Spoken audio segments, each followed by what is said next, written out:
የአሜሪካ የባህር ኃይል አውሮፕላን በሆርሙዝ የባህር ወሽመጥ አሜሪካ የጣለችውን ጥብቅ እገዳ ጥሳ ለማለፍ በሞከረች አንዲት የኢራን ባንዲራ በምታውለበለብ ግዙፍ የነዳጅ ጫኝ መርከብ ላይ ተደጋጋሚ የተኩስ እርምጃ ወስዷል። ይህ የባህር ላይ ጥቃት የተፈጸመው መርከቧ የተጣለውን ጠንካራ የባህር ላይ ከበባ ሰብራ ለማለፍ ባደረገችው ሙከራ ሲሆን የአሜሪካ ኃይሎች በተኮሱት ጥይት የመርከቧን አቅጣጫ መቆጣጠሪያ ወይንም መሪ ከጥቅም ውጭ በማድረግ ጉዞዋን እንድታቋርጥ አድርጓታል። ይህ ወታደራዊ እርምጃ የተወሰደው በዋሽንግተንና በቴህራን መካከል ያለውን ጦርነት ለማቆም እየተደረገ ያለው ድርድር ተዳክሟል የሚሉ ያልተረጋገጡ መረጃዎች እየወጡ ባለበት አሳሳቢ ሰዓት ነው። የድርጊት ከተፈጸመ ከጥቂት ሰዓታት በኋላ የአሜሪካው ፕሬዝዳንት ዶናልድ ትራምፕ ለኢራን መንግስት እጅግ ጠንካራና የመጨረሻ ማስጠንቀቂያም አስተላልፏል። ፕሬዝዳንቱ ባስተላለፉት መልእክት ኢራን ጦርነቱን ለማቆም የቀረበላትን የሰላም ስምምነት በፍጥነት እንድትቀበል፣ ይህንም ማድረግ ካልቻለች ግን አሜሪካ ከዚህ ቀደም ከነበረው እጅግ በላቅና እጅግ አስፈሪ በሆነ ደረጃ አዲስና መጠነ ሰፊ የቦምብ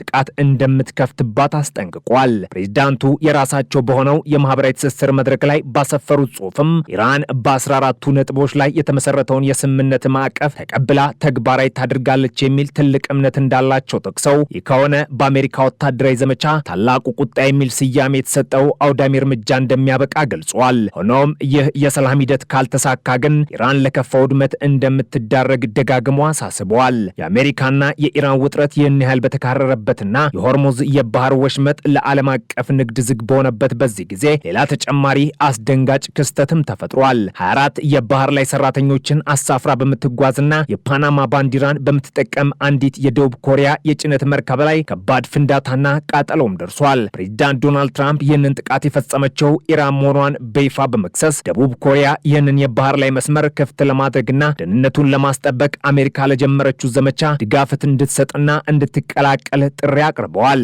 ይሁን እንጂ የኢራን ኤምባሲ ሐሙስ ዕለት ባወጣው ይፋዊ መግለጫ የኢራን ጦር ኃይል በደቡብ ኮሪያ መርከብ ላይ ከደረሰው ፍንዳታ ጋር ምንም አይነት ግንኙነት እንደሌለው አስታውቆ ክሱን ሙሉ በሙሉ ውድቅ አድርጎታል። ኢራን በበኩሏ አሜሪካና እስራኤል ባለፈው የካቲት ወር መገባደጃ ላይ በግዛቷ ላይ ጥቃት ከከፈቱባት ጊዜ አንስቶ የሆርሙዝ የባህር ወሽመጥ የአገሪቱ ወታደራዊና የመከላከያ ጂኦግራፊያዊ ወሳኝ አካል መሆኑን በተደጋጋሚ ስታሳስብ መቆየቷን ኤምባሲው በመግለጫው አስታውሷል። በመሆኑም በዚህ እጅግ ስትራቴጂካዊ በሆነ የባህር መስመር ላይ ደህንነቱ የተጠበቀ ጉዞ ለማድረግ ኢራን ያወጣቻቸውን ህጎችና መመሪያዎች ማክበር ግዴታ መሆኑን፣ እነዚህን ደንቦች ጥሶ መንቀሳቀስ ግን ላልተፈለጉ አደጋዎች ሊያጋልጥ እንደሚችል፣ ለሚፈጠረውም ማንኛውም አይነት የከፋ አደጋ ኃላፊነቱን የሚወስዱት የኢራንን ማስጠንቀቂያ ችላ ብለው በውሃ ላይ የሚያልፉ አካላት መሆናቸውን ኢራን አስታውቃለች። የኢራን አብዮታዊ ዘብ የባህር ኃይል አሁን ባወጣው አዲስ መመሪያ መሰረትም መርከቦች በጥንቃቄ ማለፍ እንደሚችሉ ቢያሳውቁም የባህሩ ላይ ስጋት ግን አሁንም እንደቀጠለ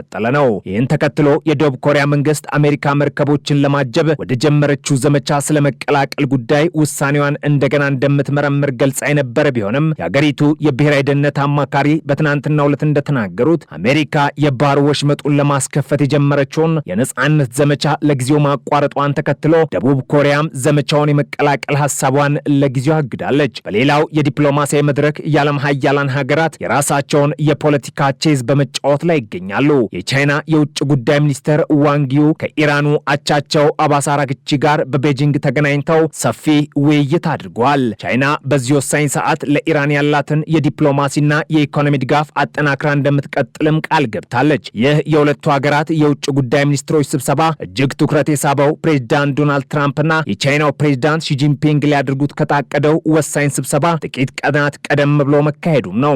ኢራን ሀገራዊ ሉዓላዊነቷ ሳይነካ ከዚህ ጦርነት የምትወጣበትን ፍትሃዊ ስምምነት ከአሜሪካ ጋር ለመፈራረም እንደምትፈልግና ለዚህም የቻይናን አይበገሬ የዲፕሎማሲ ሽፋን ማረጋገጥ እንደምትሻ በግልጽ አሳይታለች። ቻይና በበኩሏ ዓለም አቀፉ የንግድ መስመር እንዳይስተጓጎል የሆርሙዝ የባህር ወሽመጥ በፍጥነት እንዲከፈት ተማጽኗን አቅርባለች። ይህ በእንዲህ እንዳለም የፈረንሳዩ ፕሬዝዳንት ኢማኑኤል ማክሮን የኢራኑን ፕሬዝዳንት መሱድ ፔዜሽኪያን በስልክ በማነጋገር በክልሉ እየተባባሰ በመጣው ውጥረት ላይ ያላቸውን ጥልቅ ስጋት ገልጸዋል። በተለይም በተባበሩት አረብ ኤሚሬትስ የሲቪል መሰረተ ልማቶችና የንግድ መርከቦች ላይ እየደረሰ ያለው ጥቃት በእጅጉ እንደሚያሳስባቸው ማክሮን ጠቁመዋል። ፈረንሳይ ሁሉም ተፋላሚ ወገኖች ያለምንም ቅድመ ሁኔታና ያለምንም መዘግየት የሆርሙዝ የባህር ወሽመጥ ላይ የተጣለውን ከበባ እንዲያነሱ አጥብቃ ጠይቃለች። ማክሮን አክለውም በዚህ ስትራቴጂካዊ የባህር መስመር ላይ ያለውን ውጥረት ማርገብ ከተቻለ ስለ ኢራን የኒውክሌር ፕሮግራም፣ ስለ ባለስቲክ ሚሳኤል ጉዳዮችና ስለ አጠቃላይ የቀጠናው ሰላም ሰፋ ያሉ ድርድሮችን ለማድረግ ለማድረግ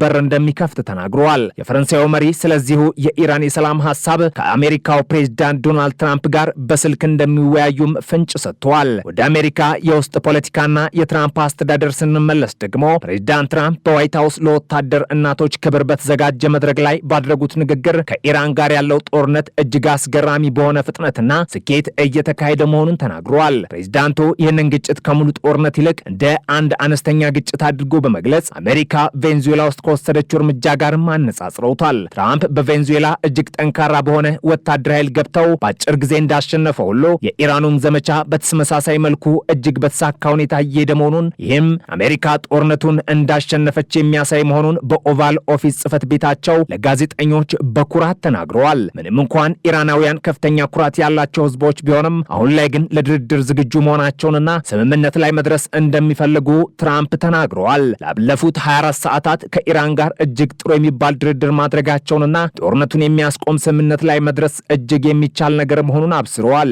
አሜሪካ አሁን ያለችበትን የኃይል የበላይነት በመጠቆም አሜሪካ ከኢራን ብትወጣ ኢራን መልሳ ለማገገም ቢያንስ 20 ዓመታት እንደሚፈጅባት ፕሬዝዳንቱ አስረግጠው ተናግረዋል። ይህ የሰላም ተስፋ እየታየ ባለበት በአሁኑ ሰዓትም ኢራን በአሜሪካ የቀረበላትን የስምምነት ሐሳብ እየገመገመች ሲሆን ምላሿንም አደራዳሪ በሆነችው ፓኪስታን በኩል እንደምትልክ የኢራን የውጭ ጉዳይ ሚኒስትር ቃል አቀባይ ኢስማኤል ባጋኤ አረጋግጠዋል። አሜሪካና ኢራን ለሁለት ወራት የዘለቀውን ጦርነት ለማቆም የሚያስችላቸውን ስምምነት ለመፈረም እጅግ ተቃርበዋል የሚሉ መረጃዎችም እየወጡ ይገኛሉ። የትራምፕ አስተዳደርና የኢራን ባለስልጣናት ስለ ድርድሩ ዝርዝር ሁኔታ ብዙ ባይናገሩም ሁለቱም ወገኖች በጥሩ አቋም ላይ እንደሚገኙም ይነገራል። ፕሬዝዳንት ትራምፕ ስምምነቱ የመጨረሻ ምዕራፍ ላይ መድረሱን ተከትሎ የሆርሙዝ የባህር ወሽመጥን ለማስከፈር ታቅዶ የነበረውን የአሜሪካ ወታደራዊ ዘመቻ ለጊዜው አግደውታል። የዚህ ሊደርስ የተቃረበ የሰላም ስምምነት ዜና ዓለም አቀፉን የኢኮኖሚ ገበያ በከፍተኛ ደረጃ አነቃቅቶታል። አሜሪካና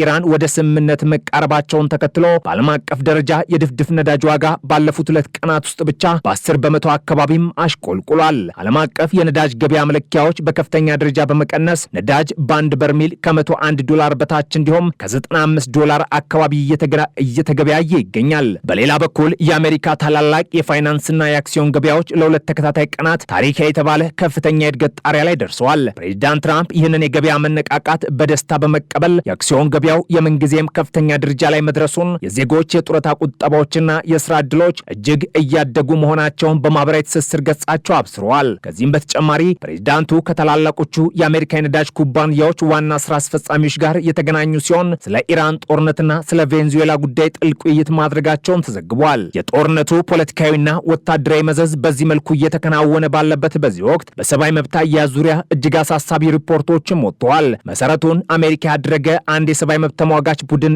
እንዳስታወቀው ጦርነቱ ከጀመረ ወዲህ ባሉት 7 ሳምንታት ውስጥ ብቻ ኢራን ቢያንስ 28 ሰዎችን በሞት ቀጥታለች። የሞት ቅጣት ቁጥር መጨመር በጦርነቱ ምክንያት በአገሪቱ ውስጥ የተፈጠረውን የፖለቲካ ውጥረትና መንግስት ተቃውሞ ድምጾችን ለማፈን እየወሰደ ያለውን እርምጃ በግልጽ የሚያሳይ መሆኑን ተጠቁሟል። የሃይማኖትና የፖለቲካ መሪዎች ንግግርም የዚህ ቀውስ ሌላኛው ገጽታ ሆኗል። የአሜሪካው የውጭ ጉዳይ ሚኒስትር ማርኮ ሩቢዮ ከካቶሊኩ ጳጳስ ፖፕ ሊዮ ጋር ከማድረጋቸው ስብሰባ በፊት ፕሬዝዳንት ትራምፕ ስለ ኢራን እጅግ አጭርና ግልጽ የሆነ መልእክት አስተላልፈዋል። ትራምፕ ለጳጳሱ ያስተላለፉት መልእክት ኢራን የኒውክሌር ጦር መሳሪያ ሊኖራት አይችልም የሚል ነው። ፕሬዝዳንቱ እንዳሉት እሳቸው ጳጳሱን አስደሰቱም አላስደሰቱም ዋናው ቁም ነገር ኢራን ኒውክሌር እንዳትታጠቅ ማድረግ ነው። አክለውም ጳጳሱ ኢራን የኒውክሌር መሳሪያ ቢኖራት ችግር እንደሌለው የሚያስቡ ይመስላል የሚል ጠንካራ አስተያየት የሰጡ ሲሆን ኢራን ይህን አውዳሚ መሳሪያ ካገኘች መላው የዓለም ሕዝብ ታጋች እንደሚሆን በማስጠንቀቅ ይህ የእሳቸው ብቸኛና የማይናወጥ አቋም መሆኑን አስታውቋል። በመጨረሻም የመካከለኛው ምስራቅ ውጥረት እልባት ሲያገኝ ቀጠናዊ ስጋቱ እንደቀጠለ ነው። የእስራኤሉ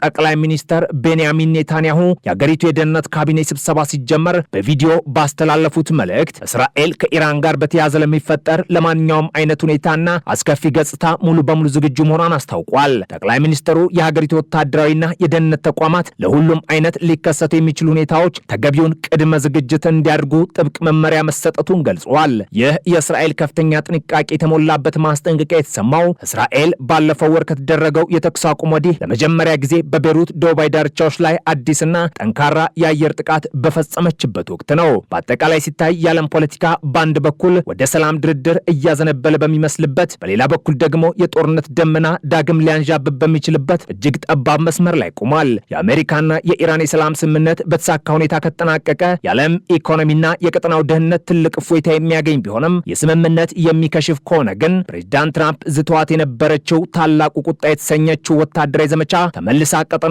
ወደማይመጣው የጦርነት አዘቅት ልትከተው እንደምትችል የፖለቲካ ተንታኞች ይገምታሉ። የፓኪስታን አደራዳሪነት፣ የቻይና የጀርባ ድጋፍ፣ የፈረንሳይ ዲፕሎማሲያዊ ግፊትና የእስራኤል ወታደራዊ ዝግጅት ሁሉ ተዳምረው የዚህን ቀውስ የመጨረሻ ምዕራፍ የሚወስኑ ወሳኝ ቁልፎች ሆኖ ቀጥለዋል። የዓለም ሕዝብም የነገን ፖለቲካዊና ኢኮኖሚያዊ ጣፈንታውን በሚወስነው በዚህ እጅግ አስጨናቂና ወሳኝ ድርድር ላይ አይኑን ጥሎ ይጠባበቃል።